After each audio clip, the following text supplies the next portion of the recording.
Thank you for joining us today for this episode of WaterWise. My name is Jason Homan and I'm the General Manager here at Travis County WCID number 17.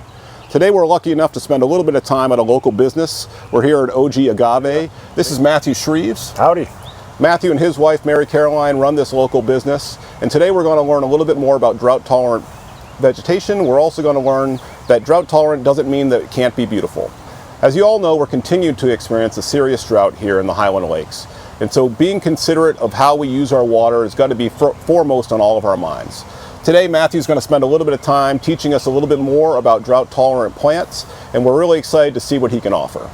Excellent, excellent. I'm really excited. You know, I've been growing these plants for the last 10 or 15 years here in the ground in Central Texas. I always tell people I've killed all the plants so you don't have to. And really what I've focused on, because I've had a passion for it for years, are succulents, agaves, cactus, which happen to be drought-tolerant, low-water plants. Yeah. Now, what a lot of people may or may not know is the number one consumer, when you look at your water bill, most of that water is going towards watering your lawn, right? Just to keep it nice and green. And I think a lot of people avoid putting in what they call xeric or low water plants because they think it means rocks and ugly plants.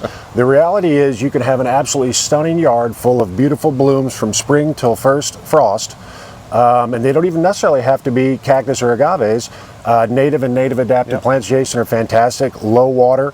Once they're established, they might need an hour of water once a week, right? And a lot of them can go for months without water. So, you know, what we love to do is help people conserve water, kill their grass, and replace it with a much more beautiful product in succulent, cactus, agaves, and native adapted perennials. Yeah, and that's an amazing message, really, everyone. So what we can offer you today is just a view real quickly on how you can help us to conserve water here in the Highland Lakes. But not only that, you can save a lot of money on your monthly bill, you can improve your environment, and you can have a beautiful, stunning yard. Another great thing to consider is the difference between spray and drip irrigation. In the summertime here in Central Texas, 70% of all home water usage when you irrigate your yard is due to spray irrigation. So if we can switch you into an environment such as this where you've got drought-tolerant local grasses and plants, you can switch to drip irrigation, which is going to save you a lot of money and also help us to conserve immensely. Matthew's got a lot of experience in how we can switch your yard into a more drought-tolerant landscape, and I know that he's going to share a lot of that with us today. Drought-tolerant and beautiful. You know, what they tell you, and I'm sure you've said it to a few people, is that when you're brushing your teeth, don't turn your water on. And I find it kind of humorous how people are so, focused on that. Meanwhile, they're watering and spray irrigation an acre of green grass. You're going to do a lot better for conserving and helping out your community by getting rid of the grass and getting into these drought tolerant native and native adapted plants as we talked about. As far as the spray versus drip, we all have neighbors and we've seen it where it's all going down the road. Yeah. The beauty of drip irrigation is it's actually in the soil under the mulch or the rock, and every bit, 100% of what it emits is being delivered right to the root system. The plant absorbs it all. Sometimes you don't even know, other than a little sound, very minor, you have to look for it or listen to it, right? That it's even watering. So you're getting, not only are you utilizing a lot less water, because you can go 1 gallon to 5 gallons an hour per emitter. You're utilizing a lot less water.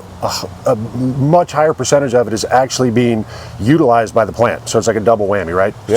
Saving the volume and cost of the water, and then the water you do use, you're getting a higher return on it essentially. Yeah, and another practical way to look at all of this is that when we operate drip irrigation, you're going to be able to do that even in an extended drought where we end up in a stage 3 condition here in the Highland Lakes under the drought contingency plan. For other people using spray irrigation, unfortunately, when we go to stage 3, you'll be cut off and you will not be able to water at all. And so switching to drip irrigation will allow you to maintain a drought-tolerant landscape like this almost all year long. And a quick note is when you do get cut off later this summer and your grass dies, that'd be a good time to come in and let's replace it with the right plants, drought-tolerant, and the drip irrigation. Good time to do that. That's a great tip. Yeah. Thank you for joining us on this episode of WaterWise. We look forward to seeing you on our upcoming episodes. And don't forget to conserve today so we can preserve tomorrow.